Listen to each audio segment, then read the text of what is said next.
Welcome back. Here in the DMV community, over 400,000 people of the Jewish faith are our neighbors. And today we are reflecting on the achievements of Jewish Americans and their rich history here in D.C. May is Jewish American Heritage Month, and this morning we are joined by Ronkin, who is the Regional Director of the American Jewish Committee here in D.C., along with Seth Kibel, who is a musician, a teacher. He has won 28 Whammy Awards over the years. Congratulations. That is amazing. Thank you. Congrats. All right, Alan, I do want to start with you. Jewish American Heritage Month. Yes. How did this all come to be? Well, Jewish American Heritage Month started in 2006, and every year since then, every president has declared this month a month to celebrate Jewish achievements as Americans in our country. Yeah. And it's specifically here in the DMV, as we mentioned at the beginning. I mean, you have neighbors who are from the Jewish faith. Yes. What are those contributions that they have brought here to the DMV? Sure.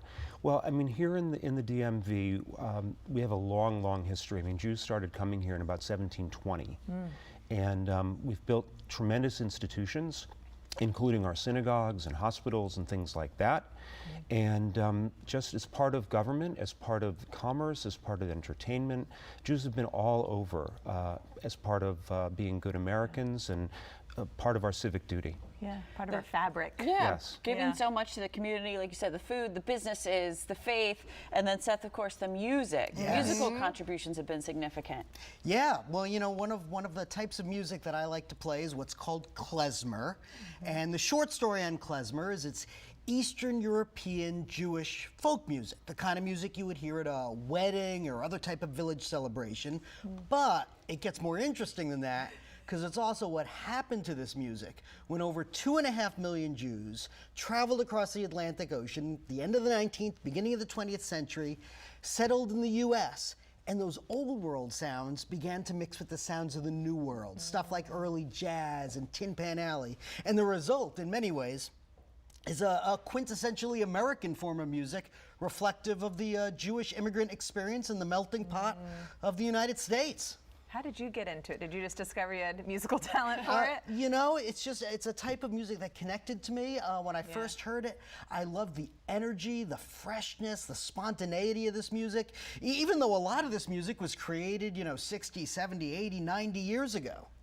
Can we get a little taste of it? Oh, okay. I'll give you a little taste. I see your clarinet Can't right ignore there. what he's holding. Right? Can I just say that at the Edlovich Jewish Community Center this month, between March 11th and May 11th and 21st, is the Washington Jewish Music and Film Festival. Lots of great new music, films. I'm going to be doing a CD release concert on Wednesday the 17th, so if you go to jxjdc.org, you can find out about that. But let me play you a little snippet of a traditional klezmer tune. Yes.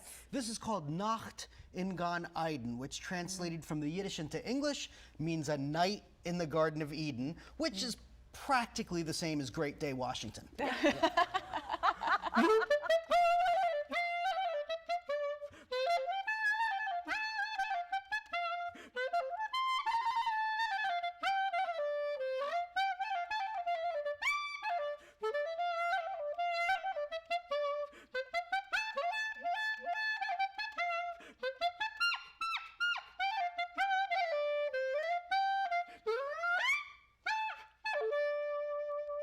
That's great. Yes.